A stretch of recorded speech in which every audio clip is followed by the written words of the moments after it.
Halo semuanya, selamat datang.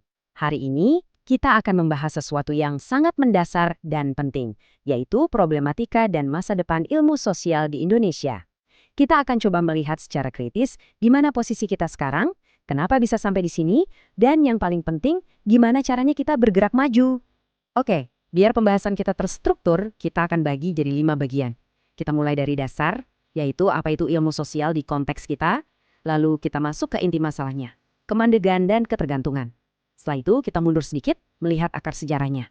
Nah, yang seru kita akan bahas berbagai tawaran jalan keluar, dan kita tutup dengan refleksi tentang peran kita semua. Anggap saja ini peta perjalanan kita ya. Oke, kita mulai dari bagian pertama. Sebelum kita bicara lebih jauh tentang masalahnya, kita samakan dulu persepsi kita. Sebenarnya, apa sih yang dimaksud dengan ilmu sosial itu? Intinya, ilmu sosial itu semacam kacamata yang kita pakai untuk membaca masyarakat. Dengan ilmu sosial, kita bisa memahami kenapa ada kemiskinan, gimana konflik bisa terjadi, atau bagaimana kekuasaan bekerja. Nah, di Indonesia, perannya ini jadi krusial banget karena kita punya banyak sekali fenomena unik yang butuh penjelasan yang khas Indonesia juga. Nah, disinilah diskusi kita jadi menarik. Ada kegelisahan besar di kalangan para ilmuwan sosial kita. Mereka merasa ilmu sosial di Indonesia itu seperti jalan di tempat atau mandek. Rasanya, teori-teori yang ada belum benar-benar bisa menangkap dan menjawab denyut nadi persoalan masyarakat kita sendiri. Yuk, kita bedah lebih dalam lagi soal kemandegan ini. Apa sih sebetulnya tantangan-tantangan utama yang kita hadapi? Di bagian ini, kita akan coba identifikasi gejalanya satu persatu.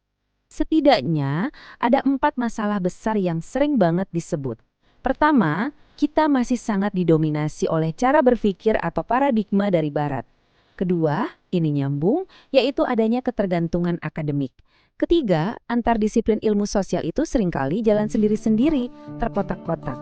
Dan yang terakhir, dan mungkin paling penting, dampaknya untuk perubahan sosial itu dirasa masih kurang. Nah, konsep ketergantungan akademik dari Sayyid Farid Alatas ini kena banget. Coba deh kita renungkan. Seberapa sering kita memproduksi teori kita sendiri dibanding hanya mengutip dan menggunakan teori-teori yang lahir dari konteks masyarakat lain. Kita seolah jadi konsumen setia pengetahuan dari luar, dan ini jelas menghambat kita untuk melahirkan pemikiran orisinal dari rahim Indonesia sendiri. Perbedaan ini juga jadi kunci masalahnya. Selama ini, mungkin ilmu sosial kita terlalu fokus jadi ilmu sosial akademis.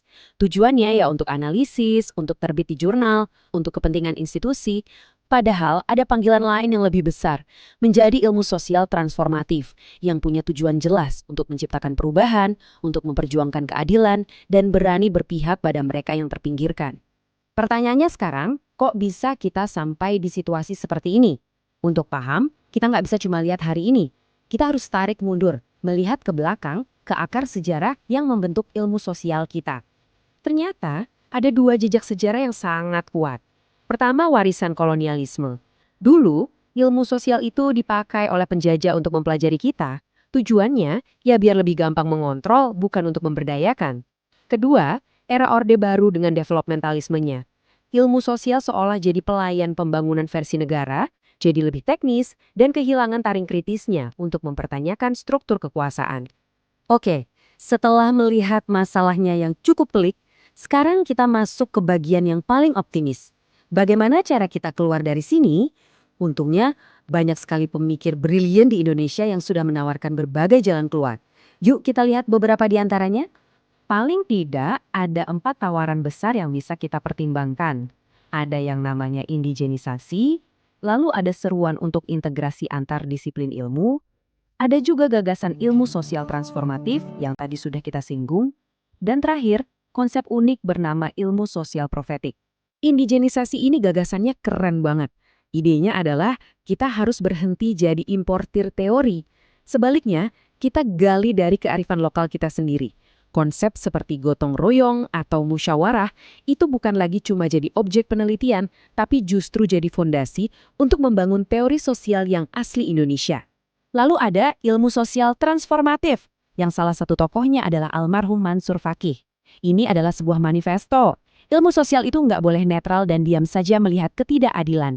Ia harus turun tangan, harus berpihak pada kaum lemah, dan secara aktif ikut dalam usaha menciptakan masyarakat yang lebih adil dan demokratis. Tujuannya bukan lagi cuma memahami dunia, tapi mengubah dunia. Dan yang ini sebuah mahakanya pemikiran dari Kunto Wijoyo, ilmu sosial profetik. Ini unik banget karena berbasis nilai yang kuat.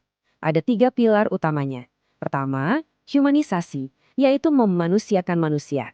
Kedua, liberasi, yaitu pembebasan dari segala bentuk penindasan. Dan ketiga, transendensi, yaitu mengaitkan semua itu dengan nilai-nilai spiritual. Sebuah tawaran yang sangat holistik. Nah, sekarang kita sampai di bagian terakhir. Setelah kita membedah masalah, akar, dan berbagai solusi yang ditawarkan, sekarang pertanyaannya kembali ke kita. Apa peran kita dalam semua ini? Kalau kita rangkum, tujuan dari semua kegelisahan dan perdebatan ini sebenarnya sangat mulia. Kita semua bermimpi untuk punya ilmu sosial yang mandiri, yang nggak lagi mengekor. Ilmu sosial yang relevan, yang benar-benar bicara tentang kita. Dan yang terpenting, ilmu sosial yang berkontribusi nyata untuk menciptakan Indonesia yang lebih adil dan manusiawi. Pembahasan ini kita tutup bukan dengan jawaban, tapi dengan sebuah pertanyaan untuk kalian semua. Karena masa depan ilmu sosial Indonesia itu nggak ditentukan oleh nama-nama besar di masa lalu, tapi oleh kita, generasi sekarang dan yang akan datang.